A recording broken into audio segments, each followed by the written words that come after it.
give me my price, and if not, forbear. Mm-hmm. So they weighed for my price 30 pieces of silver.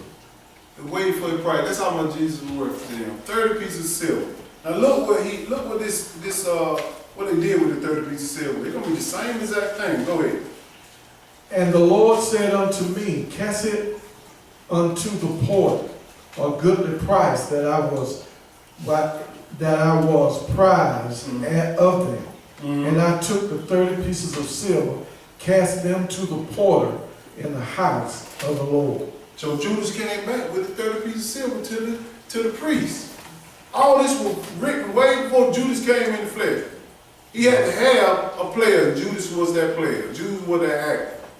He was chosen to fulfill that part. Now let's go back to Luke. Read with some understanding here.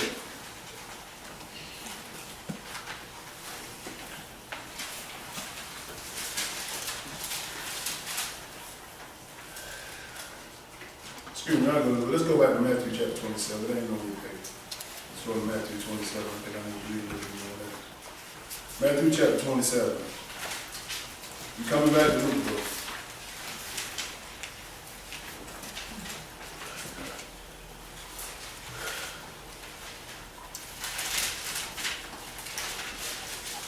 Now he said he took them 30 pieces of silver and threw it to the fire, right? That's right. Let's see if he fulfilled that part. Let's go to verse 5. Matthew chapter 27, verse 5. Go ahead. And he cast down the pieces of silver in the temple and departed and went and hanged himself. What did Zechariah say he put the 30 pieces of silver? In the temple. That's right. Or at the potter's hand. Go ahead. The potters or the chief priests. Go ahead. And the chief priest took the silver pieces and said, it is not lawful for to put them into the treasury, because it is the price of blood. So this is what he came back and gave the pieces of silver to. He like, man, we even put this in the treasury. This is how he fulfilled that part. But they did something else with this silver. Go ahead. And they took counsel and bought with them the porter's field to bury strangers in. This is what they did with the money, the 30 pieces of silver. The potter. All these little words connecting if you got some understanding. This stuff was written way back in Zechariah's day. He gonna be portrayed for 30 pieces of silver. It had to be fulfilled. And he called Judas to do that. You see what I'm saying? The book, believe it. And we got so many prophecies in here, we going back and forth. We can't touch on them all, but we're going to try to hit a few of them today about how this book must be fulfilled. He showed me through these scriptures how he fulfilled every part. Let's go to Luke. I just want to show you how he fulfilled that part. From the Old Testament. Luke chapter 22.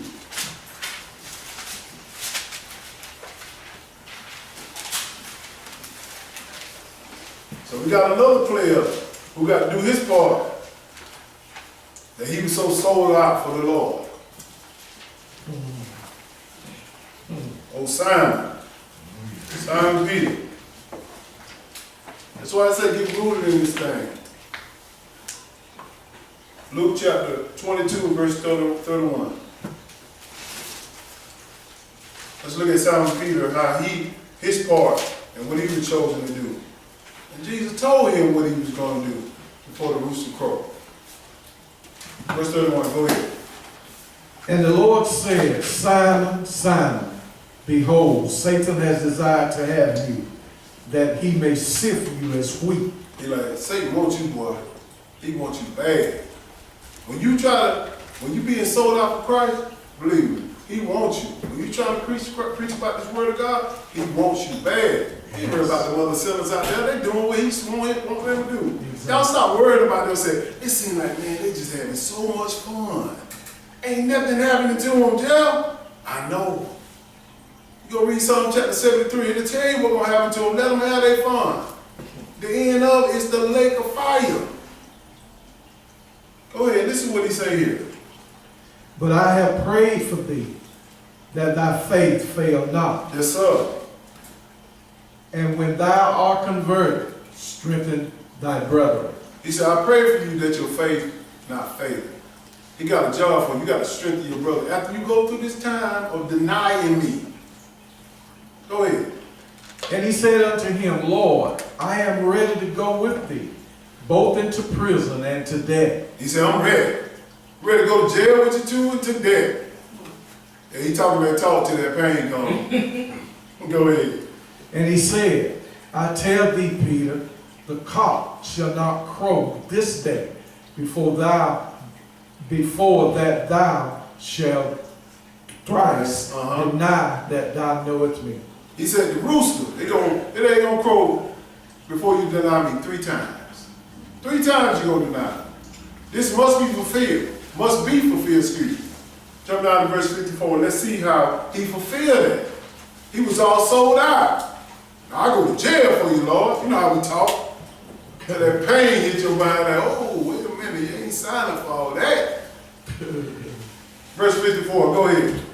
Then took they him and led him and brought him into the high priest's house. And Peter followed afar off. This is when they took Jesus, brought him to the priest's house, and Peter watching. He said, way back watching. Go ahead. And when they had kindled a fire in the midst of the hall, and were sat down together, Peter sat down among them. But a certain maid beheld him as he sat by the fire, Yes, sir. and earnestly looked upon him and said, This man was also with him. You're like, wait a minute now. That man right here. Now you see Jesus about to get crucified, about to die. And somebody points you out, oh yeah, he followed him. He followed Jesus. Listen to Peter, what did he say? Go ahead. And he denied him, saying, Woman, I know him not. He said, woman, I don't know that man. That's one time. Go ahead. And after a little while, another saw him and said, Thou also of them. And Peter said, Man, I am not. He said, man, I ain't not. I'm not that guy. That's 2 times. Go ahead. And about the space of 1 hour after another, confidently affirmed, saying, Of the truth, this fellow also was with him, for he is a Galilean. The 3rd time. Go ahead. And Peter said, Man, I know not what thou sayest. And immediately, while he yet spake, the cock crowed. Yeah, he denied him 3 times, then the cock crowed. Cock-a-doodle-doo-doo. And look what Jesus did. Go ahead. And the Lord turned and looked upon Peter, and Peter remembered the word of the Lord, how he had said unto him, Before the cock crow, thou shalt deny me thrice. Jesus sit there and looked at him like, I know I told you that you gonna do that. Just like this. Before 3 times. He know you better than you know yourself. That's why he said, pray. I'm praying for you that Satan don't get you. Because people can sell wolf tickets all day long. Until that pain hit. Come on. He looked at him. He said, man, that rooster crow, he looked at him. I can imagine that, boy. He like, God, me. He said this was going to happen. He had to fulfill that. But that's why he told him, I'm going to pray for you. That your faith fell in. I got another job for you to strengthen the brother. You know you're strong. You just weak in that area. Jump down to verse 7. Go ahead. Then said they all, Art thou then You the... feel with that? No, sir. Oh, wait. Excuse me. Go ahead. And Peter went out and wept bitterly. He went out and wept like, man, you know when somebody tell you the truth about something and then you fulfill what they said, it'll make you feel bad. I knew you were going to do that, James. I knew you were going to do that. And you just do it anyway. Go ahead. And the men that held Jesus mocked him and smote him. And when they had blindfolded him, they struck him on the face and asked him, saying, Prophesy, who is it that smote thee? So they blindfolded, they were slapping Jesus, beating him up. It hurt me, man, when I read this. He did all that for me and for you. Beat him down. They say he beat Jesus so bad you couldn't even recognize him. That's right. Couldn't even recognize him. I think Mel Gibson did a good job on that Passion of the Christ. But he had the wrong color. But he did a good job. Man, that thing was serious. Go back and look at that part of how they beat Jesus. Man, that thing almost made me cry. But listen to what he said. He was telling them something that was going to happen. Or something else was going to happen. Jump down to verse, finish with that. One more verse 6. Okay. And many other things blasphemingly spake they against him. So they were going there and doing all this painful stuff to him. Verse 7. Then said they all, Art thou then the Son of God? And he said unto them, Ye say that I am. And they said, What need we any further witness? For we ourselves have heard of him his own mouth. He was asking the question, you the Son of God? He said, you said it, man. And he looked around and he's trying to find some more witnesses. All of them had scattered away. And that was prophesied. When his son, when Jesus was going to die, they were going to leave him. Let's go to Zechariah chapter 13. Let me show you that. Oh, so man, what all this got to do with anything? Oh, okay. You read the Old Testament, then you start getting mixed up. You better know these prophecies and how they line up. It means a lot. When you can read the Old Testament and match it up with the New Testament, Yes. man, it means a lot.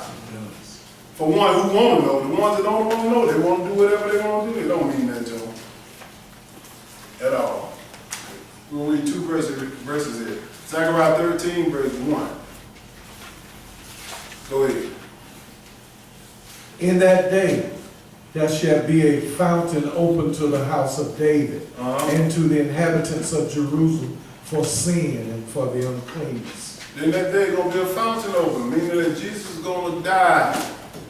Jump down to verse 7. Let's see how these people just scattered away from him. He said, ask him, did you have any witnesses? He had no witnesses. Oh, remember the lady kept saying, that's one, that's Peter. The man said, hey, them disciples got out of there. Got out of there. But he going to say it right here. Verse 7, go ahead. Awake, O sword, against my shepherd, and against the man that is my fellow, says the Lord of hosts. He said, awake against my shepherd. Who's the shepherd? Jesus. Against the sword. They got to kill him. Go ahead. Smite the shepherd, Or kill the shepherd. and the sheep shall be scattered, and I will turn mine hand upon the little ones. That's what they did. It's already been prophesied that it was going to happen that way. That's why I said a lot of these, I'm kind of wondering, a lot of these apostles and like disciples like Judas, man, what were you reading? You could have been reading the book. This right here already been written and you fulfilled it. That's going to be bad when judgment day hit. Now let's go see who the shepherd is. Get more detail on it. John chapter 10 and verse 14. Let's see who the shepherd is and the sheep.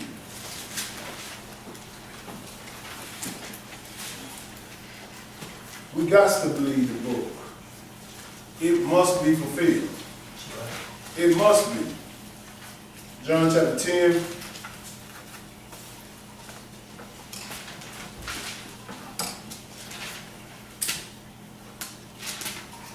Verse 14. John 10, verse 14. Go ahead. I am the good shepherd, and know my sheep, and am known of mine. So we understand who the good shepherd is, written red. It's Jesus. He said, I am the good shepherd. Go ahead. As the Father knoweth me, even so know I the Father, and I lay down my life for the sheep. What did Christ do? The sheep is the people. He died for us. He had to fulfill that part. And he did. Everything has to be fulfilled. This is a movie script, like I told y'all. This is the only way I can kind of get you to understand. You got to have all these actors, players, whichever way you want to believe it. And it got to be fulfilled in its rightful order. You can't go, he said, I'm the shepherd. I'm the one. Go ahead. And the other sheep I have, which are not of this fold, them also I must bring, and they shall hear my voice, and there shall be one fold and one shepherd. You got other sheep. You got a lot of these Hebrews of our brothers and sisters think that only the Israelites are going to have salvation. He said he got other sheep of the other fold. That's right. Stop believing that. It's crazy, man. When you believe like that, I mean you ain't reading this book at all. Jump up to verse 1. Read verse 1. Go ahead. We'll read a little bit of that. Verily, verily, I say unto you, he that entereth not by the door into the sheepfold, but climbeth up some other way, the same is a thief and a robber. If you don't try to get salvation other than Christ, you can't get it. You can't get it. You got to get it through him. Amen. And his book, go ahead. But he that entereth in by the door is the shepherd of the sheep. Yes, sir. To him the porter openeth, and the sheep hear his voice. And he called his own sheep by name and leadeth them out. See, people got to understand his sheep hear his voice. One thing about it, you can be in a crowd of people and everybody talking and you hear Sabbath. You like, who said that? You said, somebody said, I don't eat no swine. I'm looking around. Who said that? My sheep shall hear my voice. Meaning that whoever's speaking the truth, you're going to hear it. You don't turn around and say, hey man, what you know about that? You know what I'm saying? Those are sheep, you the sheep, you're going to hear it. Go ahead. And when he putteth forth his own sheep, he goeth therefore them. And the sheep follow him, for they know his voice. How does sheep follow him today? They be here on the Sabbath day, not Sunday, keeping the Sunday holy. They're going to follow him. The Lord here right now, y'all, whether you believe it or not. He said, wherever 2 or 3 in the midst, I'm there. I'm there. That's what people don't understand. Stop letting your eyes confuse you like, if I can't see it, I don't quite believe it. If you got that faith right there, you will never make it in the kingdom. You got to believe this. You got to believe these words. You got to let these words jump in your eyeballs and go through your brain. That's why the brother always say, he that have an ear, let him hear. Everybody got ears, but can you hear this? A lot of people cannot hear this. They got their own frame of mind. It don't take all that, Joe. Whatever. Keep reading. Verse 5. And a stranger will they not follow, but will flee from him, for they know not the voice of strangers. Joe telling me, come on over here on Christmas. Man, I ain't following you. Come on in and worship me on this Sunday, worship the Lord. No, you worship another Jesus that Paul was talking about. I don't know that Jesus. I don't know him. Well, we're going to have men's and women's day. We're going to have that crap right there is going to get you in the lake of fire if you don't repent. Visiting all these different type of churches. And people like to go visit. It better be an Israelite church on the Sabbath if you're going to visit. Go ahead. Verse 6. This power spake Jesus unto them, but they understood not what things they were which he spake unto them. Then said Jesus unto them, Yes, sir. Again, verily I say unto you, I am the door of the sheep. He's the door. You got to go through him. And how do you go through him? You listen and you follow the word. You listen and you follow the word. All these things been called. Let's go to Isaiah chapter 46. See, everything already been written. That's why I tell people, when they go and listen to these people say the lost books, or we got more books and this and that. If it don't line up with the Old Testament, believe me, brother, it's a lie. It's a lying book. I don't care what book it is. It could be a history book. If it lines up with the Old Testament, with Moses' life, or I roll with it, because it lines up with the book. Oh, you got the Book of Mary, you got the Apocrypha, you got all this stuff. Stop, I'm telling y'all, stop and get more problems. You don't even understand this book. Like you still in kindergarten, but you trying to go to college. What kind of sense is that? Well, there's more books in there. You know. Understand this book. And most of the people, what the Ten Commandments? Quote, give me the Ten Commandments. I don't know, but I know that Book of Enoch in there. Yeah. Well, some of the first time we hear that this Israelite talk that we all, some of us have encountered. They want to deal with other books, the lost books. Yeah, you're gonna lose your salvation messing around with them books. Isaiah 46 and verse 9. All of this has been written in every generation. Every generation. God is not going to give us something in the New Testament that He can give us He can give them in the Old Testament. That's right. Everything been written. Only thing the New Testament only thing the New Testament does is fulfill. It's going to be fulfilled in that time. But it was prophesied in the Old. First told in the Old. Isaiah 46 and verse 9. Go ahead. Remember the former things of old, for I am God, and there is none else. I am God, and there is none like me. He said, remember the former things of old.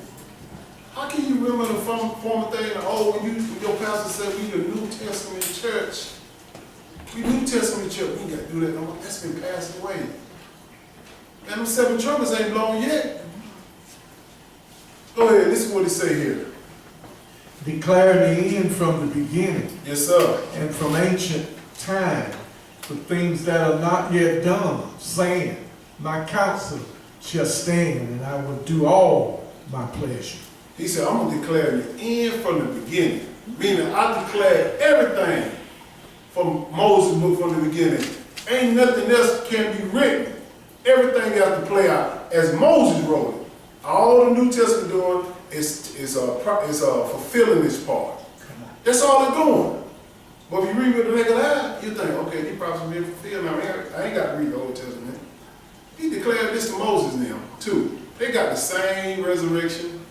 They got the same 1,000 years. They got the same 3.5 years of tribulation. They got the same thing. They had it all. But people ain't reading. He declared it from the beginning. And he also declared it in the end. It's back and forth. You can't miss it. Well, I ain't gonna say you can't miss it. You can miss it, you got to teach it. Let's go to Romans chapter 8.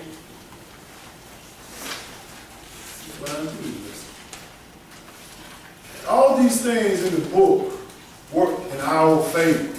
But if you don't take time to let this stuff marinate in your mind and understand how it flows, you'll miss it. Because I missed it for a lot of years.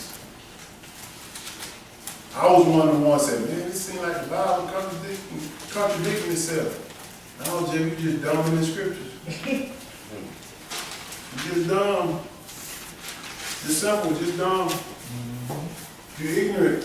That's not saying that you dumb as a person can't read or write. You just don't understand the scriptures. You're just ignorant of it. And people got to understand that. All these things in the Bible works in our favor, we understand. If we study them. Then when somebody come and ask you something, you'll be fumbling at the words and say, oh, let me call Jim. Don't call me. Learn this for yourself. Listen to what he say here about working together.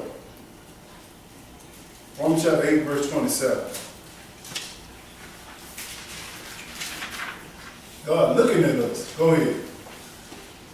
And he that searches the hearts knoweth what is the mind of the Spirit. See, the heart and the mind of the Spirit are the same thing. And you're not just talking about he's searching your chest. This is a blood pump. The heart is the mind. This is where he searches to see if you really understand this or you just faking it all the way. Just like Judas was. This is what he's trying to explain to us. He looking through your mind. He looking through my mind. See, are they actually getting this? Go ahead.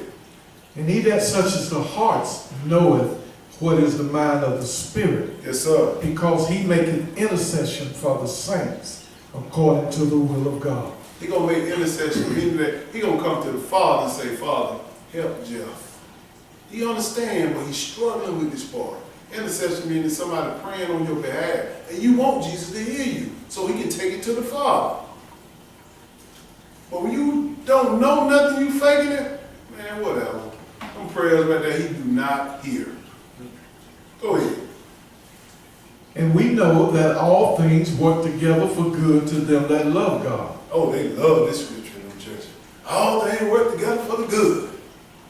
You don't know him. How it working for you together? You still eating that swine catfish? You don't know him. You saying that everybody welcome in the kingdom of God, whether you gay, lesbian, you don't know him. You minister of music, he gay. You don't know him. And you know he gay. He ain't telling nobody to stop coming to church. He's telling you not to bring a hire of a whore inside of your church. Or a dog, if you, for a better word, or a sodomite. This is stuff they do in these churches. They know these people like that, but they good at what they do, they're talented.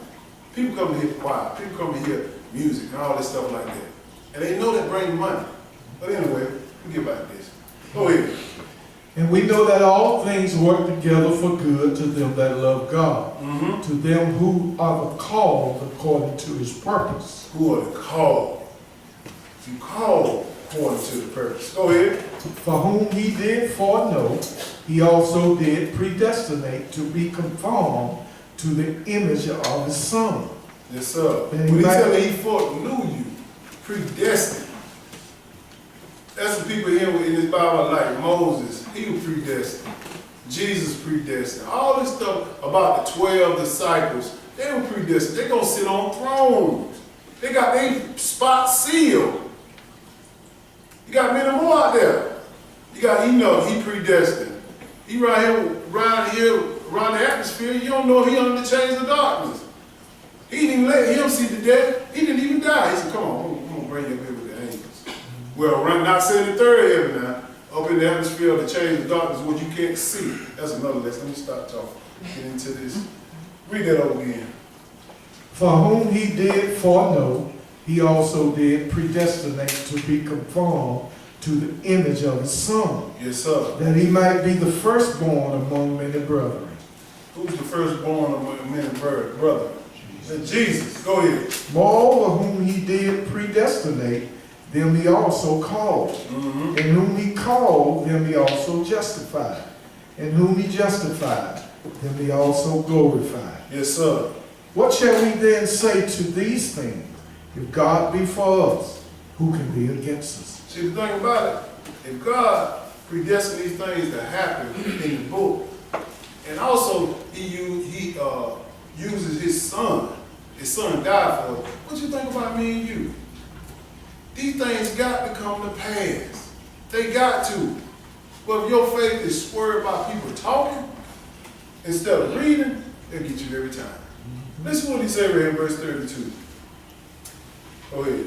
He that spared not his own Son, but delivered him up for us all, how shall he not with him also freely give us all things? See what he said? He didn't even spare his own son. He gave it up for us. He died for us. And this is how I saw in, when I read these scriptures and understand what he done for, I said, man, we ain't worthy of this. Our righteousness is like filthy rags to him.